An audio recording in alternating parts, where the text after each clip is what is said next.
Welcome to rhythm of learning. ഇന്ന് Indian ഹിസ്റ്ററിയുടെ class ആണ്. ഇന്ന് വൈസ്രോയിമാരുടെ ക്ലാസ് ആണ്. ഇന്ന് 2:59 അപ്ലോഡ് ചെയ്ത ക്ലാസ്സിലും വൈസ്രോയിമാർ തന്നെയായിരുന്നു. ഇന്നത്തെ ഈ സമയം വൈസ്രോയി തന്നെയാണ്. വേറെ ഒന്നുമല്ല, ഇന്നത്തോടുകൂടി വൈസ്രോയിമാർ എന്ന് പറയുന്ന ടോപ്പിക് അവസാനിപ്പിക്കാൻ വേണ്ടിയിട്ടാണ്. ഇനി നമുക്ക് SCRT പാഠപുസ്തകങ്ങളൊക്കെ പഠിച്ചു തുടങ്ങണ്ടേ. അപ്പൊ ആ ഭാഗത്തേക്കൊക്കെ കടക്കണേക്കാൾ മുന്നേ നമ്മുടെ സിലബസ് കംപ്ലീറ്റ് ആക്കണമല്ലോ.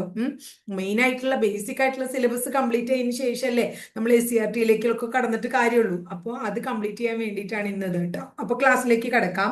നമ്മള് ഉച്ചക്കലത്തെ ക്ലാസ്സിൽ മിന്റോ രണ്ടാമൻ വരെ പഠിച്ചേ. ഇന്നിപ്പോ പഠിക്കാൻ പോകുന്നത് ഹർഡിഞ്ച് രണ്ടാമനെ കുറിച്ചിട്ടാണ്. അപ്പൊ ഹർഡിഞ്ച് രണ്ടാമൻ പ്രഭുവിന്റെ പ്രത്യേകതകളാ പഠിക്കണേ. എന്തൊക്കെയാണ് ഹർഡിഞ്ച് രണ്ടാമന്റെ പ്രത്യേകതകള്? അതായത് ഇദ്ദേഹമാണ് ബംഗാൾ വിഭജനം റദ്ദ് ചെയ്തത്. അത് പഠിക്കുക കേട്ടോ.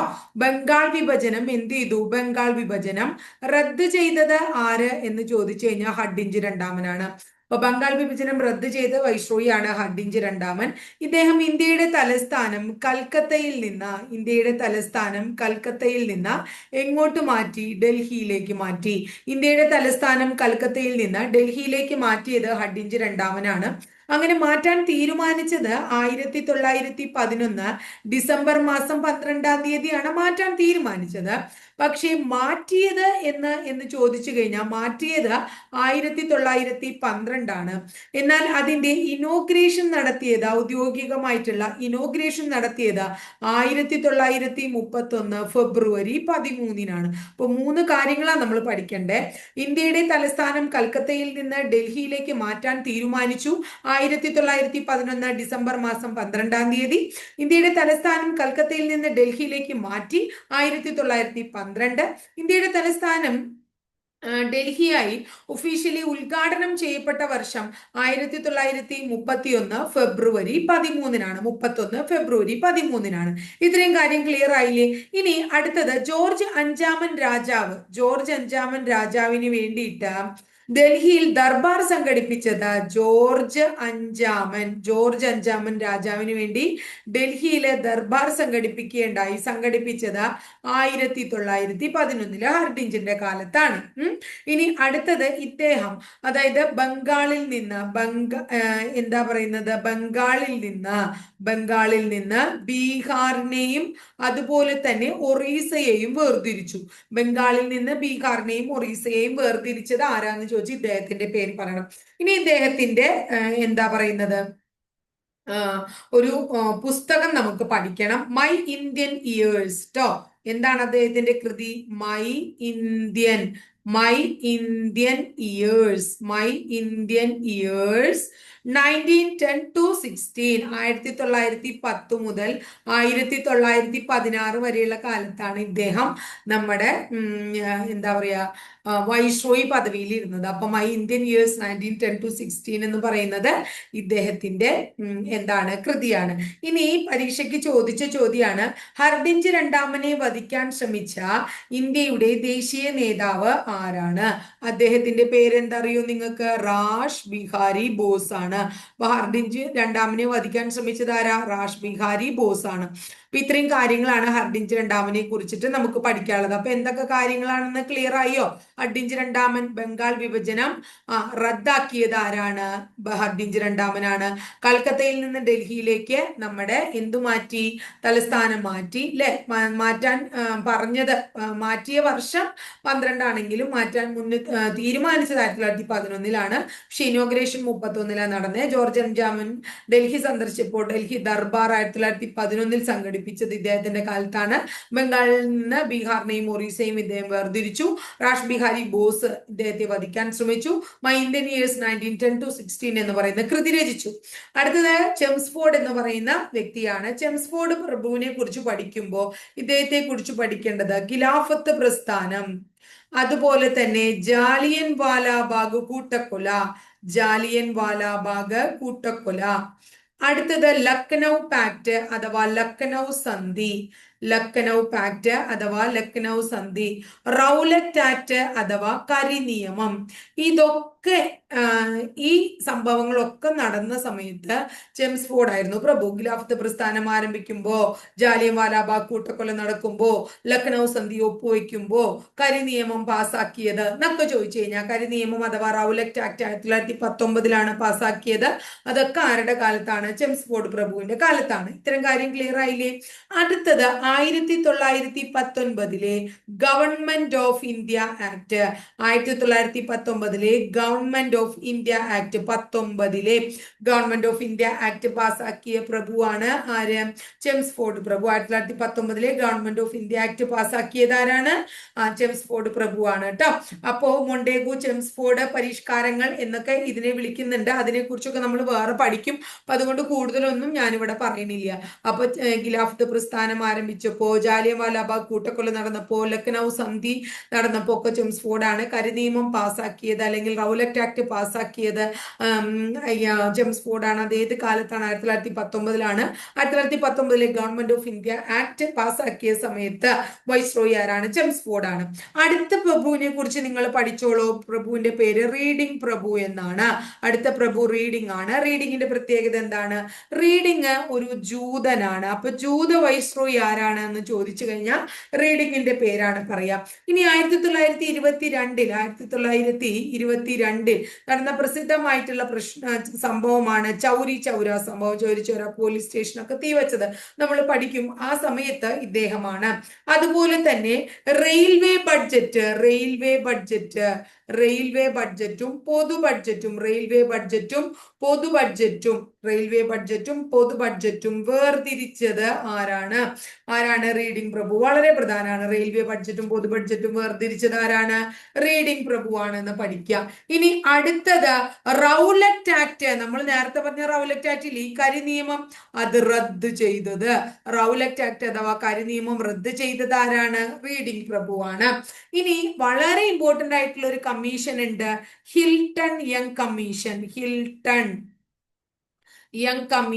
എന്ന് പറയും. Hilton young commission. ഈ കമ്മീഷനെ നിയമിച്ച വൈസ്രോയി ആണ് 1926. ഈ കമ്മീഷന്റെ നിർദ്ദേശപ്രകാരമാണ് റിസർവ് ബാങ്ക് ഓഫ് ഇന്ത്യ നിലവിൽ വന്നത്. അപ്പൊ ഹിൽട്ടൺ യങ് കമ്മീഷനെ നിയമിച്ചത് ഇദ്ദേഹമാണ്. അതുപോലെ കരിനിയമം റദ്ദ് ചെയ്തത് റീഡിംഗ് ആണ്. റെയിൽവേ ബഡ്ജറ്റിനെയും പൊതു ബഡ്ജറ്റിനെയും വേർതിരിച്ചത് റീഡിംഗ് ആണ്. ചൗരി ചൗര സംഭവം നടക്കുമ്പോഴത്തെ വൈസ്രോയും റീഡിംഗ് ആണ്. അടുത്ത നമ്മൾ പഠിക്കാനുള്ള പ്രഭുവിന്റെ പേര് ഇർവിൻ പ്രഭു എന്നാണ്. അടുത്ത പ്രഭുവിന്റെ പേരെന്താ? ഇർവിൻ പ്രഭു. ഇർവിൻ എന്ത് വൈസ്രോയി ആണ്? ക്രിസ്ത്യൻ വൈസ്രോയി ആണ്. നേരത്തെ ജൂത വൈസ്രോയി എന്നാ പറഞ്ഞേ, ഇവിടെ ക്രിസ്ത്യൻ വൈസ്രോയി ആണ് ഇർവിൻ എന്ന് നമ്മൾ മനസ്സിലാക്കാം. സൈമൺ കമ്മീഷൻ ഇന്ത്യയിൽ എത്തിയപ്പോൾ ഇന്ത്യയിലെ വൈസ്രോയി ആരാണ്? കുറെ പ്രാവശ്യം ചോദിച്ചിട്ടുള്ളതാണ്. ആരാണ്? ഇദ്ദേഹമാണ്. ഒന്നാം വട്ടമേശ സമ്മേളനം നടക്കുമ്പോൾ ഇർവിനാണ്. അപ്പൊ സൈമൺ കമ്മീഷൻ ഇന്ത്യയിൽ എത്തിയപ്പോൾ ഇന്ത്യയിലെ വൈസ്രോയി ഇർവിൻ. ഒന്നാം വട്ടമേശ സമ്മേളനം നടക്കുമ്പോൾ ഇന്ത്യയിലെ വൈസ്രോയി ഇർവിൻ. അടുത്തത് എന്താണ്? രാഷ്ട്രപതി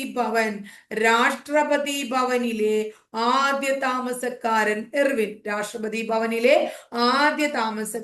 ഇർവിൻ. അതുപോലെ തന്നെ ശാരദാ നിയമം പാസാക്കിയ സമയത്തെ വൈസ്രോയി ഇർവിൻ. എന്താ ശാരദാ നിയമം? ആൺകുട്ടികളുടെയും പെൺകുട്ടികളുടെയും വിവാഹപ്രായം 18-14 നിജപ്പെടുത്തിയ നിയമത്തെയാണ് ശാരദാ നിയമം എന്ന് പറയുന്നത്. ഈ ശാരദാ നിയമത്തിന് പിന്നിൽ പ്രവർത്തിച്ച വ്യക്തി ആരാണ്? ഹർബിലാസ് ശാരദയാണ്. ഹർബിലാസ് ശാരദ എന്നാണ്. അതുകൊണ്ടാണ് അദ്ദേഹത്തിന്റെ ആ പേര് തന്നെ വന്നത്, ശാരദാ നിയമം എന്ന്. അപ്പൊ ശാരദാ നിയമം പാസാക്കിയ സമയത്ത് ഇർവിനാണ്. പാസാക്കാൻ കാരണക്കാരൻ ഹർബിലാസ് ശാരദയാണ്. ക്ലിയർ ആയില്ലേ? ഇനി അടുത്ത ഇർവിൻ പ്രഭു എന്താണ്? Christian viceroy. സൈമൺ കമ്മീഷൻ ഇന്ത്യയിൽ വന്നപ്പോഴത്തെ വൈസ്രോയി. ഒന്നാം വട്ടമേശ സമ്മേളനം നടക്കുമ്പോഴത്തെ വൈസ്രോയി. രാഷ്ട്രപതി ഭവനിൽ ആദ്യമായി താമസിച്ച വൈസ്രോയി. ശാരദാ നിയമം പാസാക്കുമ്പോഴത്തെ വൈസ്രോയി ഒക്കെ ആരാണ്? ഇർവിൻ പ്രഭുവാണ്. അടുത്ത പ്രഭുവിനെ കുറിച്ച് പഠിക്കൂ നിങ്ങൾ. വെല്ലിംഗ്ടൺ എന്നാണ് പ്രഭുവിന്റെ പേര്. വെല്ലിംഗ്ടൺ പ്രഭു. എന്തൊക്കെയാ വെല്ലിംഗ്ടൺ പ്രഭുവിന്റെ പ്രത്യേകത? ഇദ്ദേഹം 2-3 വട്ടമേശ സമ്മേളനം ചോദിച്ചിട്ടുള്ളതാണ്. 2-3 വട്ടമേശ സമ്മേളനം നടക്കുമ്പോൾ ആരായിരുന്നു വൈസ്രോയി? വെല്ലിംഗ്ടൺ ആണ് കേട്ടോ. 1935 ഗവൺമെന്റ് ഓഫ് ഇന്ത്യ ആക്ട് എന്താ അതിന്റെ പ്രത്യേകത? ഇന്ത്യൻ കോൺസ്റ്റിറ്റ്യൂഷൻ ഏറ്റവും കൂടുതൽ കടപ്പെട്ടിരിക്കുന്നത് 1935 ഗവൺമെന്റ് ഓഫ് ഇന്ത്യ ആക്ടിനോടാണെന്ന് നമ്മൾ കോൺസ്റ്റിറ്റ്യൂഷൻ പഠിച്ചു തുടങ്ങിയപ്പോൾ പഠിച്ചില്ലേ? അപ്പൊ ആ ഗവൺമെന്റ് ഓഫ് ഇന്ത്യ ആക്ടിന്റെ സമയത്ത് വൈസ്രോയ് വെല്ലിംഗ്ടൺ ആണ്. റിസർവ് ബാങ്ക് ഓഫ് ഇന്ത്യ നിലവിൽ വന്നപ്പോഴത്തെ വൈസ്രോയ് വെല്ലിംഗ്ടൺ പ്രഭുവാണ്. അടുത്തത് ബർമയെ ഇന്ത്യയിൽ നിന്നും വേർപെടുത്തിയ സമയത്ത്, ബർമയെ ഇന്ത്യയിൽ നിന്നും വേർപെടുത്തിയ സമയത്തും വൈസ്രോയ് വെല്ലിംഗ്ടൺ ആണ്. അപ്പൊ എന്തൊക്കെയാ? വെല്ലിംഗ്ടൺ പ്രഭു 2-3 വട്ടമേശ സമ്മേളനം നടക്കുമ്പോൾ viceroy, 1935 government of India act പാസ്സാക്കിയപ്പോഴത്തെ viceroy, reserve bank of India നിലവിൽ വന്നപ്പോഴത്തെ വൈസ്രോയ്, ബർമയെ ഇന്ത്യയിൽ നിന്നും വേർതിരിച്ച സമയത്തെ വൈസ്രോയ്. ഒക്കെ ഉത്തരം ഏതാണ്? വെല്ലിംഗ്ടൺ പ്രഭുവാണ് അല്ലെ. ഇനി അടുത്തത് നോക്കൂ, ലിൻ ലിത്കോ. ലിൻ ലിത്കോ പ്രഭു. ലിൻ ലിത്കോ പ്രഭു. എന്താണ് ലിൻ ലിത്കോ പ്രഭുവിന്റെ പ്രത്യേകത? ലിൻ ലിത്കോ പ്രഭു ഇന്ത്യയിൽ ഏറ്റവും കൂടുതൽ കാലം ഭരണം നടത്തിയ വൈസ്രോയ്. ഇന്ത്യയിൽ ഏറ്റവും കൂടുതൽ കാലം ഭരണം നടത്തി വൈസ്രോയി ആരാണ്? ലിൻ ലിത്കോ പ്രഭുവാണ്. രണ്ടാം ലോക മഹായുദ്ധം, second world war, second world war ആരംഭിക്കുമ്പോൾ ഇന്ത്യയിലെ വൈസ്രോയി ആരാണ്? ലിൻ ലിത്കോ പ്രഭുവാണ്. ക്രിപ്സ് മിഷൻ ഇന്ത്യയിലേക്ക് വന്നില്ലേ? എന്താണ് Cripps mission? Cripps mission India സന്ദർശിച്ചപ്പോൾ ഇന്ത്യൻ വൈസ്രോയി ലിൻ ലിത്കോ പ്രഭുവാണ്. ക്വിറ്റ് ഇന്ത്യ സമരകാലത്തും ഇദ്ദേഹമാണ്. അപ്പൊ ക്വിറ്റ് ഇന്ത്യ സമരകാലത്തെ ഇന്ത്യൻ വൈസ്രോയ് ലിൻ ലിത്കോ പ്രഭു. ക്രിപ്സ് മിഷൻ ഇന്ത്യ സന്ദർശിച്ചപ്പോ ഇന്ത്യൻ വൈസ്രോയ് ലിൻ ലിത്കോ പ്രഭു. രണ്ടാം ലോക മഹായുദ്ധം ആരംഭിക്കുമ്പോൾ ഇന്ത്യൻ വൈസ്രോയ് ലിൻ ലിത്കോ പ്രഭു. ഏറ്റവും കൂടുതൽ കാലം ഭരണം നടത്തിയ ഇന്ത്യൻ വൈസ്രോയ് ലിൻ ലിത്കോ പ്രഭു. അടുത്ത പ്രഭുവിന്റെ പേരാണ് വെയ്വൽ പ്രഭു. എന്താ അദ്ദേഹത്തിന്റെ പേര്? ലോർഡ് വെയ്വൽ. ലോർഡ് വെയ്വൽ പ്രഭുവിന്റെ പ്രത്യേകത 1946 ഇന്ത്യയിൽ ഒരു നാവിക കലാപം നടന്നു.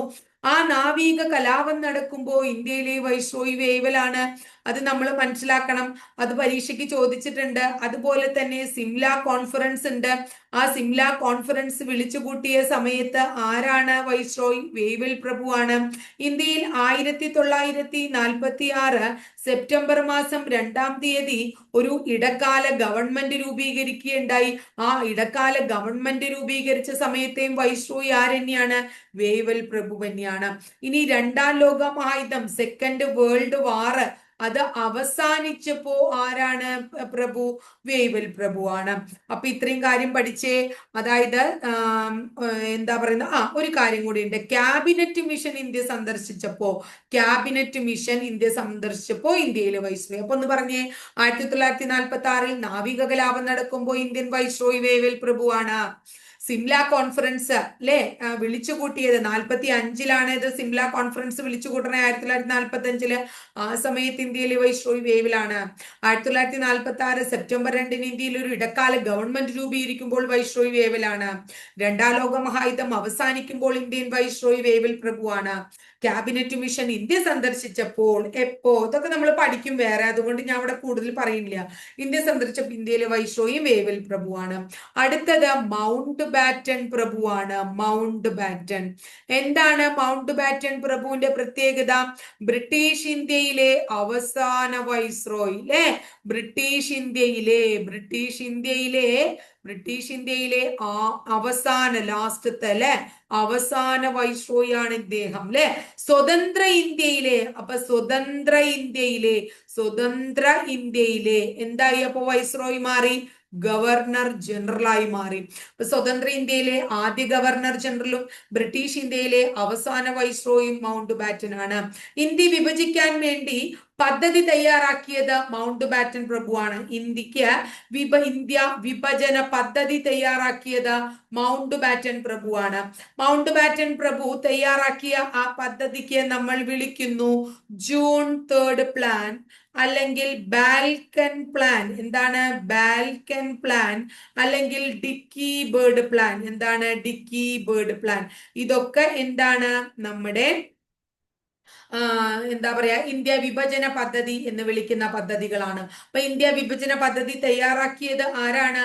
മൗണ്ട് ബാറ്റൻ ആണ്. ആ പ്ലാനെ പല പേരിട്ട് വിളിക്കും. June 3 plan, Balkan plan, Dickie Bird plan.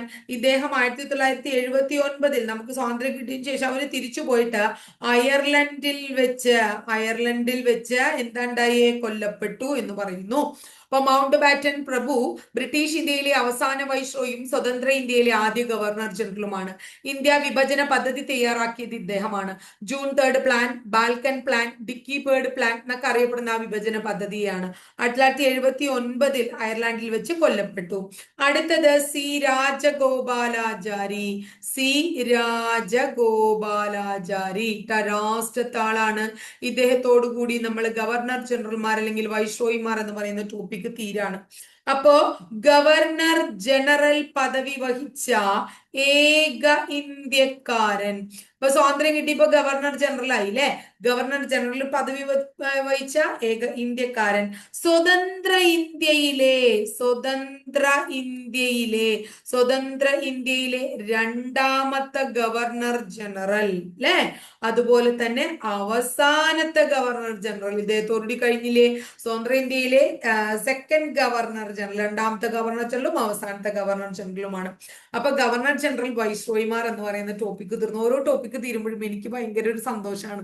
നിങ്ങൾക്ക് അതുണ്ടോന്ന് എനിക്കറിയില്ല. ഞാൻ വലിയൊരു ദൗത്യമാണ് ഏറ്റെടുത്താണ്. നിങ്ങളെ 100 ദിവസം കൊണ്ട് കമ്പനി ബോർഡ് LGSന്റെ ടോപ്പിക്കുകൾ മുഴുവൻ പഠിപ്പിച്ച് തീർക്കാം എന്നുള്ള ഒരു ദൗത്യത്തിലാണ്. അപ്പൊ പഠിപ്പിക്കുക എന്നുള്ള എൻ്റെ ഭാഗം ഞാൻ എന്നെ കൊണ്ട് മാക്സിമം പറ്റുന്ന രീതിയിൽ നന്നായിട്ട് കൊണ്ടുപോകുന്നുണ്ട്. നിങ്ങൾ പഠിക്കുക എന്നുള്ള നിങ്ങളുടെ ദൗത്യം മര്യാദയ്ക്ക് ചെയ്യണം എന്ന് മാത്രമാണ് മക്കൾ എനിക്ക് പറയാനുള്ളത്. ഇപ്പൊ നമ്മൾ വെറുതെ സമയം കളഞ്ഞിട്ട് പിന്തിരിഞ്ഞു നോക്കിയിട്ട് യാതൊരുവിധ കാര്യമില്ല. അപ്പൊ എല്ലാവരും ഭംഗിയായിട്ട് പഠിക്കുക കേട്ടോ. അപ്പൊ ഇന്നത്തെ ക്ലാസ് ഇത്രയേ ഉള്ളൂ.